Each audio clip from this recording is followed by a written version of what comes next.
Hey everyone, this is 8-Bit Flashback, and I just received my Super Nintendo inspired Pi 3 case made by BassTop, and if you're looking for a Pi 3 case, this might be the one for you. So let's check this out.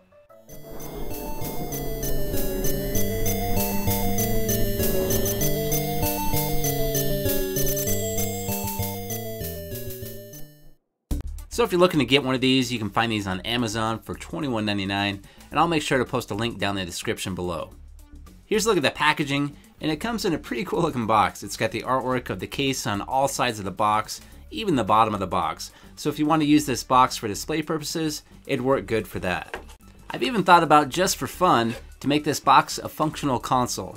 It'd require a little bit of work obviously, but I think it'd be kind of cool.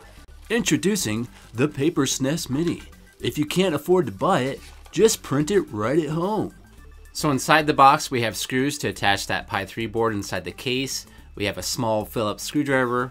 We have some instructions with colored pictures on the front and the back. And of course the mini Super Nintendo BassTop case. And this is a nice looking case with a functional power button that functions as a hard shutdown and a reset button that functions as a hard reboot. It also has a green LED light that's located between the power and reset buttons and functional USB ports on the front. And located on the side of the case is an access door for your Ethernet port and 2 of your other USB ports. So that's a cool feature of this case. You don't lose any of those USB ports. You still have the access to this little door here. Then on the back here is where you'd plug in your micro USB power supply along with your HDMI and your AV out if you choose. Then located on the side of your case right here is going to be access for the micro SD card. And located on the bottom of the case are some vent holes for the fan, which is included. So that'll help keep that Pi nice and cool. And here's a look at the case next to the official Super Nintendo Classic Edition. As you can see, they're pretty similar in color, but that BassTop case is just a little bit smaller. I'd like to introduce you to SNES's cousin, Mr. BassTop. So to build your console, you will need a few other items that are not included. You're going to need a Raspberry Pi 3 board. You're also going to need a micro SD card with an operating system installed, such as RetroPie. And you're also going to need a controller. I'd recommend you have at least one USB controller and one USB keyboard. That way you can navigate through menus easier. You can also use wireless controllers like the Wii U Pro controller that connect via Bluetooth, and they work really well. And you'll need a USB power supply. 5 volt, 2.5 amps is what's recommended. Okay, it's time to start building our console, so I'm going to flip it over and remove the screws on the bottom of the case here. There's 4, 1 in each corner. After removing the screws, I can separate the 2 halves of the case. And now let's take a closer look at what's going on inside the case here. So on the bottom half of the case here, we have that fan that's pre-installed. So this will help keep that Pi 3 cool. And then there's a look at the vent holes for the circulation on the fan. Then on the top half of the case, we have a couple of different circuit boards. One for the power and reset buttons, and then one board for the USB ports. And the way this case is designed is the power runs through this circuit board first, then it feeds to the Raspberry Pi 3. Okay, now it's time to plug in the USB extension cable here to our USB ports on the Pi 3 board. And if you're looking at the side of the board, it's going to be the ports farthest to the right.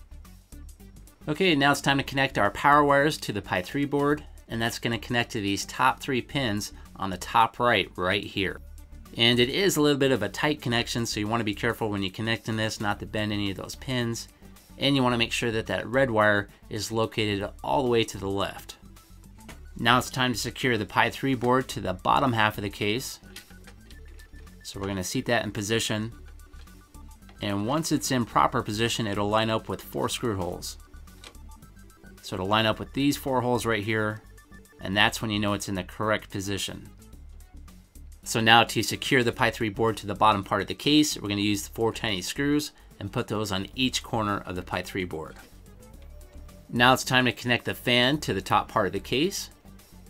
And this connector can only go in one direction, and it'll plug in just like this. Now it's time to screw the case back together, but as we're putting the 2 halves together, we want to be careful to tuck those wires to each side so they're not getting smashed between any of the pins or laying on top of that fan. So just be mindful of where those wires are as you're connecting those 2 halves together. And here's a quick look at the access that you still have to your Ethernet port and 2 other USB ports. Now it's time to secure the case back together with the 4 screws in each corner. Okay, I'm all done building my console now. all I gotta do is plug in my power supply and my HDMI cord and fire this up. So when you push that power button, that's gonna supply power to the Pi 3 board and start booting up your RetroPie image. And when you push that power button again, that's gonna kill the power of the Pi 3 board and remain in the off position. And if you push the reset button, that's gonna cycle the power. It's gonna turn the power off momentarily, then power right back up. And for my boot up intro, I'm using a custom splash screen that was made by Skyfox 3D. So big shout out to him. He did a great job on making this intro.